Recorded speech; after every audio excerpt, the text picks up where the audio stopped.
शादी। गीता की दो भाभियां थी, अंजलि और दिव्या। पर दो भाभियां होने के बाद भी गीता को भाभियों का सुख कभी नहीं मिला था।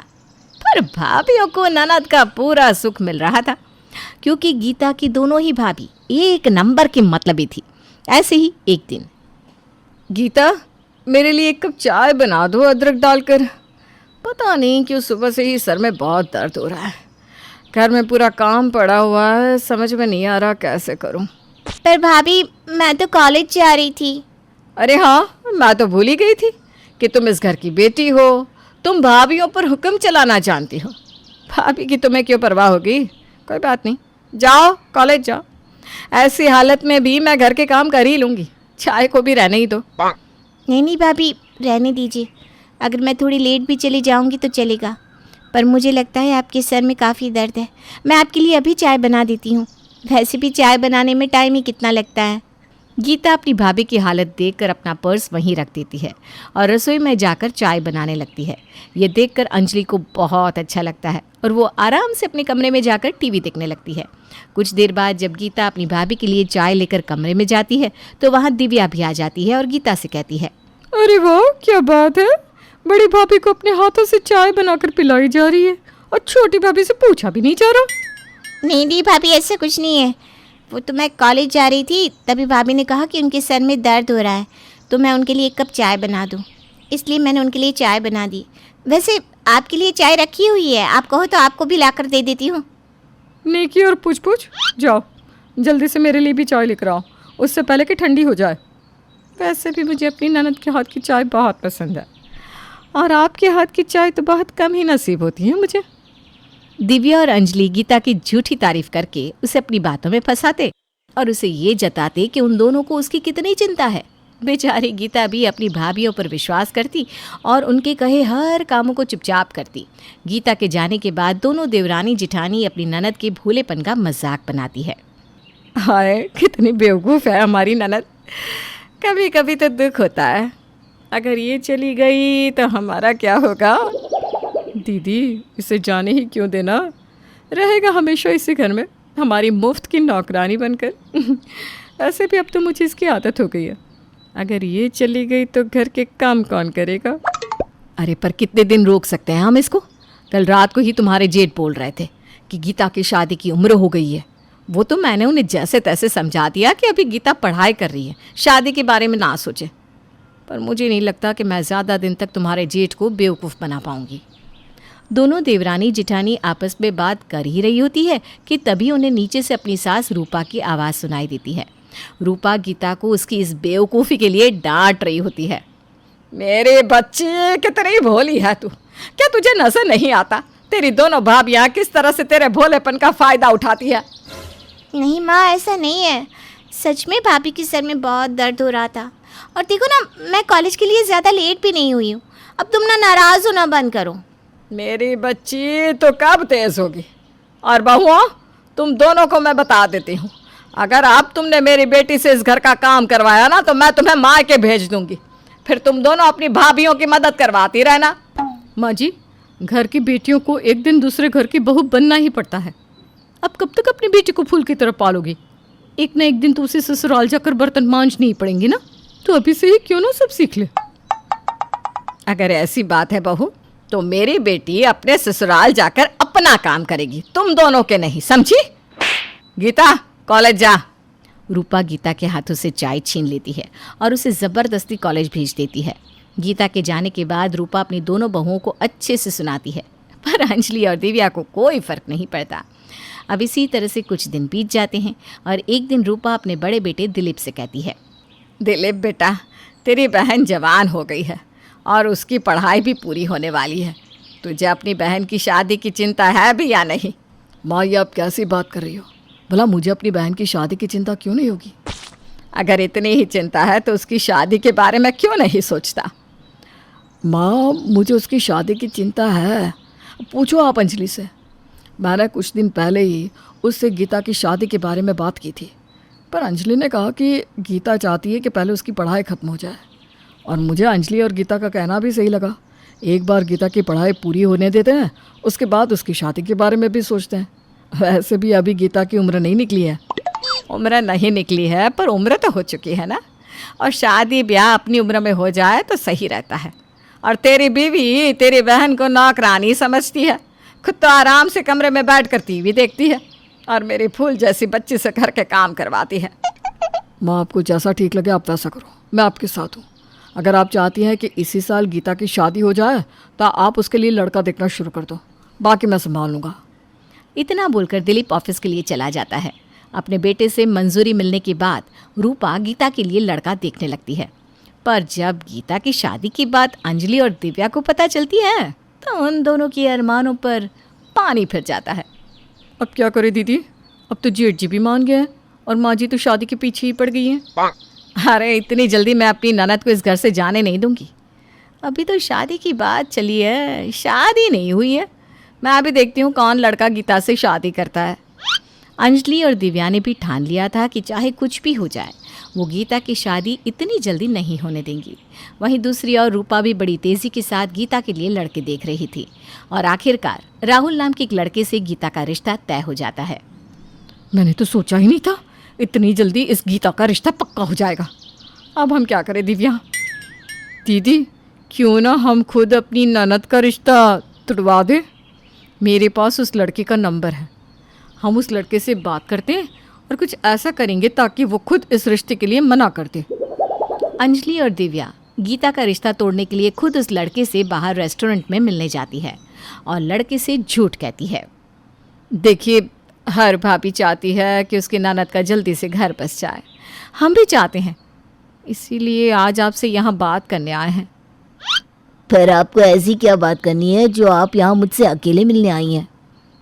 वो ना दरअसल गीता की ज़िंदगी में कोई और ही है।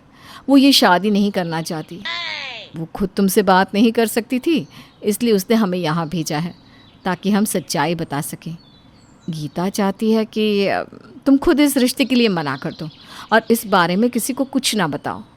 प्लीज़ मेरी ननद के लिए इतना कर दो, मैं तुम्हारे आगे हाथ जोड़ती हूँ।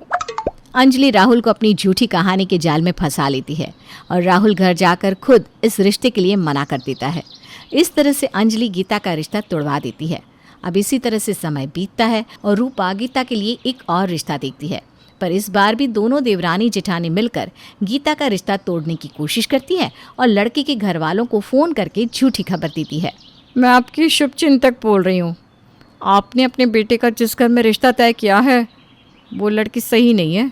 वो लड़की गर्भवती है, उसके पेट में किसी का नाजायज़ बच्चा पल रहा है और इसीलिए वो लोग इतनी जल्दी शादी करना चाहते हैं ताकि वो अपनी बेटी के इस नाजायज़ बच्चे को बाप का नाम दे सके। इस तरह से दिव्या अपनी चाल चलती है और दिव्या की इस हरकत की वजह से एक बार फिर गीता का रिश्ता टूट जाता है। अब रूपा को कुछ समझ में नहीं आ रहा होता है कि आखिर क्यों गीता का दो बार रिश्ता टूट गया, पर वो भी हार मानने वालों में से नहीं थी। वो गीता के लिए एक और रिश्ता देखती है, जिस पर गीता अपनी माँ से कहती है, माँ आखिर तुम्हें मेरी शादी की इतनी जल्दी क्यों है? मुझे नहीं पता मुझ में ऐसी क्या कमी है जो सभी रिश्ते टूट जाते हैं, पर मुझे इतना समझ में आ गया है कि इस साल मेरी शादी नहीं होगी, इसलिए तुम बेकार की कोशिशें मत करो। बेटा, तेरा रिश्ता अपने आप नहीं टूट रहा, इसके पीछे ज़रूर किसी का हाथ है। पर तू चिंता ना कर, मैं तेरी शादी करवा कर ही रहूँगी। तेरी भाभियाँ और तुझे गुलाम बनाकर नहीं रख सकती। माँ, अपने घर में काम करने से क्या कोई गुलाम हो जाता है? नहीं बेटा, अपने घर का काम करने से कोई गुलाम नहीं होता, पर किसी और का काम करने से या सिर्फ उसी की बात सुनने से इंसान गुलाम ज़रूर हो जाता है। गीता के पास रूपा की किसी भी बात का जवाब नहीं था, इसलिए वो चुप हो जाती है और रूपा को भी अपनी बहू पर शक हो जाता है, पर क्योंकि उसके पास कोई सबूत नहीं था इसलिए वो अपनी दोनों बहुओं से कुछ नहीं कहती। अब इसी तरह से कुछ दिन बीत जाते हैं और एक बार फिर रूपा गीता के लिए एक अच्छे घर में रिश्ता देखती है, पर इस बार भी अंजलि और दिव्या मिलकर अपनी चाल चलती है। माफ़ करना, पर मैं नहीं चाहती कि आपके घर वालों को कोई धोखा मिले। मेरी सास ने आप लोगों को सच नहीं बताया होगा, पर मेरी ननद पहले से ही शादीशुदा है। मेरी ननद का चाल चलन सही नहीं था, इसलिए उसके पहले पति ने उसे छोड़ दिया। माफ़ करना भाभी, पर आप ये सब मुझे क्यों बता रही हैं? क्या आप नहीं चाहती कि आपकी ननद का घर बसे? क्योंकि अगर आपको अपनी ननद की फ़िक्र होती तो आप मुझे खुद चलकर ये बात कभी नहीं बताती। उल्टा आप ये सच्चाई मुझसे छुपा कर रखती। सच कहा रोहित तुमने, मैंने भी यही सोचा था, पर क्या करूं, मैं किसी का घर बर्बाद होते हुए नहीं देखना चाहती। बाकी तुम्हारी मर्जी है। अंजलि रोहित के भी कान भरने की कोशिश करती है, पर रोहित उसकी चाल में नहीं आता और अंजलि अपनी ही चाल में फंस जाती है। अब अंजलि परेशान होकर घर आती है और दिव्या को सारी बात बताती है। दिव्या, मुझे समझ में नहीं आ रहा, अब मैं क्या करूं? कहीं ऐसा ना हो कि हम अपनी चाल में खुद फंस जाएं। क्यों, क्या हुआ? दिव्या, मैंने जितना सोचा था ये लड़का उससे भी तेज़ है। बाकी सारे रिश्ते तो हमने बड़ी चालाकी से तुड़वा दिए, पर लगता है इसके लिए हमें कड़ी मेहनत करनी पड़ेगी। अरे इस लड़के ने तो मेरी बात का विश्वास ही नहीं किया, उल्टा मुझसे ही सवाल करने लगा। रोहित की एक सवाल ने अंजलि और दिव्या को परेशान कर दिया था। अब अंजलि और दिव्या को अपने पकड़े जाने का भी डर था, इसलिए वो दोनों एक और नई चाल चलती हैं। दीदी, इस रिश्ते को तुड़वाने के लिए और ख़ुद को बचाने के लिए हमें इस झूठ को सच बनाना ही होगा। मेरा एक दोस्त है, अगर मैं उसे कुछ पैसे दे दूंगी तो वो मेरा काम कर देगा। वो एक नंबर का लालची है पैसों का। दिव्या, तुझे जो करना है कर, पर इस रिश्ते को होने से रोक ले। दिव्या और अंजलि अपने झूठ को छुपाने के लिए अनुज नाम के एक लड़के से मिलती है और उसे कुछ पैसे देकर झूठ बोलने को कहती है। अनुज पैसे लेकर वही करता है जो दिव्या ने उसे करने को कहा था। मुझे पता चला है कि मेरी पहली बीवी से तुम शादी कर रहे हो। भाई, वो लड़की सही नहीं है। अगर तुम चाहते हो कि तुम्हारे घर की इज्जत बनी रहे तो ये रिश्ता अभी के अभी तोड़ दो। अगर वो लड़की तुम्हारे घर आ गई तो तुम्हारा घर तो नरक बन जाएगा। पर मैं तुम्हारी बातों पर विश्वास क्यों करूं? तुम हो कौन? मैं गीता का पहला पति हूँ। उसके तो न जाने कितने बॉयफ्रेंड है। वो लड़की एक नंबर की कैरेक्टरलेस है। मेरी गैर मौजूदगी में पता नहीं किस किस को घर बुलाती थी। अरे मैंने उसे रंगे हाथ पकड़ा था। अंजलि और दिव्या के कहने पर अनुज बिल्कुल वैसा ही करता है जैसा कि उन्होंने कहा था। अब इसी तरह से कुछ दिन बीत जाते हैं और रोहित गीता और उसके घर वालों से कोई कांटेक्ट नहीं रखता, जिस वजह से गीता और रूपा परेशान हो जाती है। उन दोनों को परेशान होता देख अंजलि और दिव्या को बहुत खुशी मिलती है। आखिर ऊंट पहाड़ के नीचे आ ही गया। लड़के वालों की तरफ से कोई बात नहीं हुई। मुझे तो लगता है कि अब लड़के वाले इस रिश्ते के लिए मना कर ही देंगे। दीदी, लोहा गर्म है, मार दीजिए हथौड़ा। अब हमारी दूसरी चाल का वक्त हो चुका है। गीता का रिश्ता तुड़वाने के लिए अंजलि और दिव्या इस हद तक गिर जाती है कि वो अपनी ही ननद को बदनाम करने पर उतारू हो जाते हैं और अपनी सास के पास जाकर उसे कहते हैं, माँ जी, मुझे लगता है कि ये लड़का भी हमारे हाथ से जा चुका है। अगर लड़के को ये शादी करनी होती तो अब तक उनकी तरफ से जवाब आ ही चुका होता। इतना भी क्या टाइम लगता है सोचने में। मैं तो कहती हूँ अब इस साल रहने ही दो, अगले साल शादी करा देना। इस साल गीता का लग्न नहीं है। मुझे लगता है इस साल हमारी गीता की शादी नहीं हो पाएगी। दिव्या और अंजलि शादी ना करवाने के लिए अपनी सास के कान भर रही होती है कि तभी वहाँ रोहित अपने घर वालों के साथ आता है और गीता की भाभीियों की बातों का जवाब देता है। क्यों नहीं होगी गीता की शादी? पर हाँ, मुझे लगता है कि आप दोनों नहीं चाहते कि आपकी ननद की शादी हो जाए। रोहित, तुम अचानक से यहाँ, और तुम ऐसा कैसे कह सकते हो? अरे हमारी एक ही तो ननद है। हम क्यों नहीं चाहेंगे कि हमारी ननद की शादी किसी अच्छे घर में हो? भाभी, अगर आप दोनों चाहती तो आप अपनी ननद की अफवाहें नहीं फैलाते। मैं कभी भी दूसरों की बातों पर विश्वास नहीं करता, इसीलिए मैंने सच को खुद जानने की कोशिश की। आप लोगों की सभी बातों को मैंने रिकॉर्ड करके रखा है। एक पल के लिए मैं आपकी बातों में आ भी गया था, पर जब मैंने खुद पता किया तो मुझे हर जगह नई नई कहानी पता चली और फिर मैंने गीता के सभी रिश्तेदार, दोस्तों और मोहल्ले वालों से बात की। मुझे पता चला कि गीता सच में बिल्कुल भी वैसी नहीं है जैसा आपने बताया था। यह सब क्या चल रहा है? क्या किया मेरी बहुओं ने? माँ जी, मुझे कहना तो नहीं चाहिए, पर आपकी बहू ठीक नहीं है। आपकी बहू ही आपकी बेटी की अफवाह फैला रही है। वही है जिसकी वजह से आपकी बेटी का रिश्ता नहीं हो पा रहा। क्योंकि भाभी कभी किसी लड़के को झूठ कहती है कि गीता गर्भवती है, तो कभी किसी से कहती है कि वो तो पहले ही कई बार भाग चुकी है। मुझसे तो उन्होंने ये भी कहा कि गीता पहले से ही शादीशुदा है। मुझे तो पहले से ही पता था। मेरी बेटी के साथ जो कुछ हो रहा है उसमें इन्हीं दोनों का हाथ है। आखिर इन दोनों ने मेरी बेटी को मुफ्त का नौकर जो बना रखा है, और अगर मेरी बेटी यहाँ से चली जाएगी तो इन दोनों का काम कौन करेगा? क्या कल मुझे सही कहा ना मैंने? माँ, ये लड़का ही सही नहीं है। मेरी मानो तो इसकी शादी गीता से मत कराओ। ये ऐसे कैसे हम पर उंगली उठा सकता है? और आप इनकी बातों का विश्वास कैसे कर रही हैं? दिव्या रोहित से सबूत मांगती है कि ये सब कुछ अंजलि और दिव्या का किया है। माँ, ये लड़का ही सही नहीं है। मेरी मानो तो इसकी शादी गीता से मत कराओ। ये ऐसे कैसे हम पर उंगली उठा सकता है? और आप इनकी बातों का विश्वास कैसे कर रही हैं? दिव्या रोहित से सबूत मांगती है कि ये सब कुछ अंजलि और दिव्या का किया हुआ है। रोहित पूरे सबूत के साथ वहां आया था। वो सभी कॉल रिकॉर्डिंग उन्हें सुना देता है जो उसने रिकॉर्ड की थी। साथ ही साथ वो अनुज को भी घर में बुलाता है और अनुज भी सारा सच सबके सामने उगल देता है। सच पता चलने के बाद रूपा अपने दोनों बेटे और पति को भी घर बुलाती है और अपनी बहू की काली करतूतों के बारे में उन्हें बताती है। बहुत पक्ष लेते थे ना तुम दोनों अपनी बीवी का।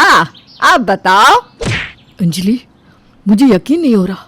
मेरी बहन को इस घर की नौकर बनाए रखने के लिए और उसकी शादी ना होने देने के लिए तुम इस हद तक गिर गई।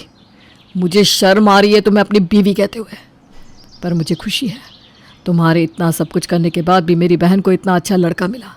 शायद अगर तुम इस तरह की हरकतें नहीं करती तो रोहित जैसा लड़का मेरी बहन को मिलता ही नहीं। देखिए, मुझे माफ़ कर दीजिए। मुझे अपनी गलती का एहसास है। मैं वादा करती हूँ मैं आगे से ऐसा कुछ नहीं करूँगी। भाभी, आप उसके साथ आगे कुछ ऐसा तब कर पाएंगे ना जब वो आपके साथ रहेगी। हम दोनों अगले ही महीने शादी करेंगे, क्योंकि इतनी जांच पड़ताल करने के बाद मुझे पता चल चुका है कि मुझे गीत से अच्छी लड़की कहीं नहीं मिलेगी। भाभी, मैंने कभी आपसे ऊंची आवाज़ में बात नहीं की, आपका कोई काम नहीं टाला, पर मैं नहीं जानती थी कि आप दोनों भी कभी मेरे साथ ऐसा कर सकती हैं। आप दोनों ने ऐसा क्यों किया भाभी? अंजलि और दिव्या की आंखें शर्म से झुक जाती है। उन दोनों के पास गीत के किसी भी सवालों का जवाब नहीं था। सभी घरवाले अब दिव्या और अंजलि को नफरत भरी नज़रों से देख रहे थे। इसी तरह बहुत जल्द गीत की शादी रोहित से हो जाती है और शादी के बाद गीत अपनी एक अच्छी ज़िंदगी जीती है। तो वहीं दूसरी ओर अंजलि और दिव्या जो अपने ससुराल में रानी बनकर रहती थी, अब वही दोनों अपने ससुराल में सबकी नफरत का पात्र बनकर रह जाती हैं। साजन चले ससुराल।